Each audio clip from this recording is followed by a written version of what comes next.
नमस्कार दोस्तों, मैं अंकुर उपाध्याय स्वागत करता हूं आप सभी का आपके अपने YouTube channel share market analysis में। दोस्तों, सबसे पहले तो आप सभी को खुशखबरी, कहीं ना कहीं मुबारक हो। इनफैक्ट खुशखबरी तो नहीं, मुबारक हो। आज के सेशन में निफ्टी हो, बैंक निफ्टी हो या सेंसेक्स हो, हर एक पैमाने पे लाइफ टाइम हाई लगता हुआ देखा है आप सभी ने। इंडेक्स लेवल पे जो ये तेजी है उसके पीछे के मेन रीजंस हैं। कल भारतीय बाजार के लिए इंटरनली 2-3 खुशखबरी थी, प्लस ग्लोबली भी 2-3 न्यूज थी। मैंने आप सभी के साथ अपनी लगभग 4-5 वीडियो में 4 ट्रिगर्स शेयर करे थे। पहला, भारत का जीडीपी के Q2 के नंबर्स आने थे कल, प्लस यूएस के Q3 के जीडीपी के नंबर आने थे। यूरोजोन का जो आपने इन्फ्लेशन देखा वो भी अच्छा था। ये तीनों चीजें अच्छी आई। उसके बाद जो तेजी बनी है वो अमेरिका के बाजार में तेजी बनी जब कहीं ना कहीं फेड चेयरमैन ने कहा कि हम आगे जो रेट हाइक्स हैं उनको थोड़ा स्लो कर सकते हैं, करेंगे। इनफैक्ट कर सकते नहीं, करेंगे। तो इस कमेंट्री के बाद बनी है अमेरिका के बाजार में एक शानदार और तूफानी रैली। डाउ जोन्स पे जरा नजर डालिए। अगर मैं आपको डाउ जोन्स बताऊं तो लगभग लाल निशान में ट्रेड कर रहे थे अपने मिड तक। लगभग 12 बजे की बात करें, 12:30 बजे, मैं डाउ जोन्स अमेरिका के मार्केट के हिसाब से बात कर रहा हूं, 12 बजे के समय उनका जो बाजार था वो लगभग 33,600 पे था और अराउंड 1:20 पे 33,700 पे आया। और यहां से जो रैली बनी है वो बनी है लगभग 900 पॉइंट की। 900 पॉइंट्स की रैली देखी आप सभी ने, जो कि क्लियर था कि पॉवेल साहब ने सिग्नल दिया है स्मॉलर इंटरेस्ट रेट्स का। तो इसी की वजह से कल डाउ जोन्स में एक आपने शानदार मूव देखा, लगभग 2% का। लेकिन बात सिर्फ यही नहीं रुकी, नेस्डेक इंडेक्स में बड़ा वाला धमाका हुआ। कल मैंने अपनी जो लास्ट वीडियो भी बनाई थी वहां भी मैंने आपसे कहा था कि डाउ जोन्स तो लाल निशान में, लेकिन नेस्डेक इंडेक्स आधे % ऊपर है। दैट मींस कल के सेशन में आईटी स्टॉक्स धमाका कर सकते हैं। और उसके पीछे का मेन रीजन ये भी था कि कल आईटी के लिए, इनफैक्ट मैं कहूंगा सारे ऐसे स्टॉक्स के लिए जो एक्सपोर्ट रिलेटेड है, वो भी ऑस्ट्रेलिया से स्पेशली, वो कहीं ना कहीं फोकस में रहेंगे और वो कहीं ना कहीं पॉजिटिव रिएक्शन देंगे। रीजन, ऑस्ट्रेलिया से भारत का जो एफटीए वो एग्रीमेंट जो साइन हो चुका है। FTA free trade agreement. अब शायद आप मेरे रेगुलर व्यूअर हो तो ये वर्ड से अच्छी तरह वाकिफ हो गए होंगे, क्योंकि मैं कल से कंटिन्यू यही बोल रहा हूं आप सभी के साथ।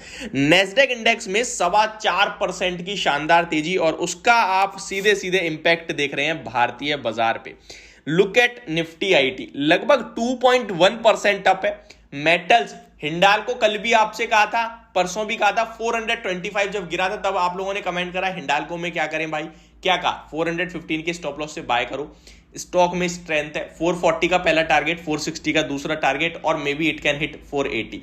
आज देख लीजिए, स्टार परफॉर्मर है, कल भी स्टार परफॉर्मर था। कल जब बढ़ा तब भी मैंने आपसे कहा बेचना नहीं है, बेशक खरीदो मत, क्योंकि अब रिस्क रिवॉर्ड फेवर में नहीं है, लेकिन बेचना मत। बहुत सारे लोग ना प्रॉफिट बुक कर लेते हैं, यार अच्छा शेयर है ऊपर जा रहा है पहले ही बेच दिया। ये गलत स्ट्रेटजी है। जब आपको प्रॉफिट मिल रहा है तो उसे लेना सीखो। लॉस नहीं लेते कभी भी आप लोग।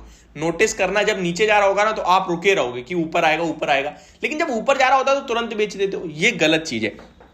मार्केट ब्रेथ देखें आज तो वो भी अच्छी दिख रही है। 1460 शेयर्स पॉजिटिव है तो 500 शेयर्स नेगेटिव है।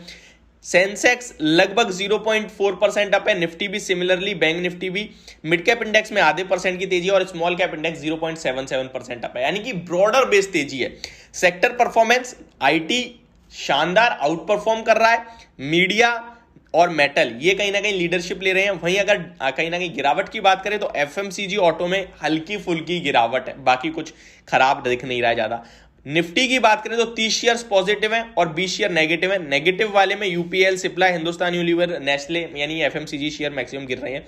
और तेजी वाले देखिए आप, हिंडाल्को, टेक महिंद्रा, कल ही आपसे कहा था ब्रेकआउट होने वाला है और खरीद लो, अब तो हो चुका है। इनफैक्ट 1150 तक जाएगा स्टॉक, 1100 पे है, अभी बिल्कुल भी नहीं बेचना है। सिंपल सी बता रहा हूं, 1130 से पहले तो हाथ ही नहीं लगाना बेचने के लिए, बने रहिए।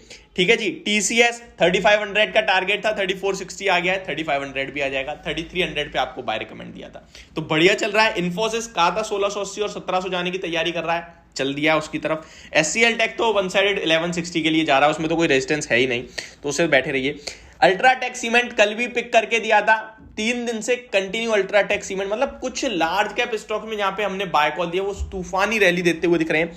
अब मेरे पास कमेंट आया विप्रो के लिए, क्योंकि विप्रो पे मैं कंटिन्यू कह रहा हूं 412 निकलेगा तो ये 422 तक जाएगा स्टॉक। 391 से कह रहा हूं, 391 पे बाय भी कराया था, 409 पे आपको प्रॉफिट बुक कराया, 489 पे। अभी 412 ब्रेक हो रहा है। सवाल ये है क्या अब खरीद लें? ब्रेकआउट हो रहा है, बिल्कुल डेफिनेटली स्टॉक आज तो नीचे आ रहा है, लेकिन आप खरीद लीजिए। अब इस स्टॉक को बेचना नहीं है। अब यहां से आप खरीद के इसे अपनी पोर्टफोलियो का हिस्सा बनाओ। स्टॉक में आप अपने लिए जो टारगेट रखने आपने, वो फर्स्ट टारगेट 422 रुपीज का आपको रखना चाहिए, और उसके बाद हम वेट करेंगे। अगर निकला है 422 के ऊपर तो 440 तक भी जाएगा। अब यहां पोजीशनल ट्रेड है, आपने पोजीशन बना लेनी है। अगर गिरता है तो ऐड करना है, बेचना नहीं है। अब यहां पे पोजीशन बनाना है बाय साइड पे। ओवरऑल ग्लोबली मार्केट्स में शानदार रैली, भारतीय बाजार में शानदार रैली दिख रही है। स्टॉक्स जो आपके लिए रडार पे हैं वो आईटी स्टॉक्स हैं आज के सेशन में, और ऐसा नहीं है कि ये चल चुके हैं, ऐसा है कि यहां ब्रेकआउट हो रहे हैं बड़े बड़े। तो ओवरऑल देखा जाए तो मार्केट बहुत अच्छी लग रही है। डीवीज लैब पे भी मैंने आपको बाय कॉल दी थी 3440 3400 के टारगेट्स के लिए, तो 3415 के लेवल्स पे अराउंड ट्रेड कर रहा है। तो वहां भी आप चाहे तो प्रॉफिट बुक कर सकते हैं। ट्रेडर्स हैं तो लॉन्ग टर्म निवेशकों के लिए मैं अभी भी बने रहने की राय दूंगा, वो तो फिर 5000 के टारगेट है। तो ये मेरी वीडियो, होप आपको समझ और पसंद दोनों आई होगी। Thank you so much for watching this video. Have a great day guys.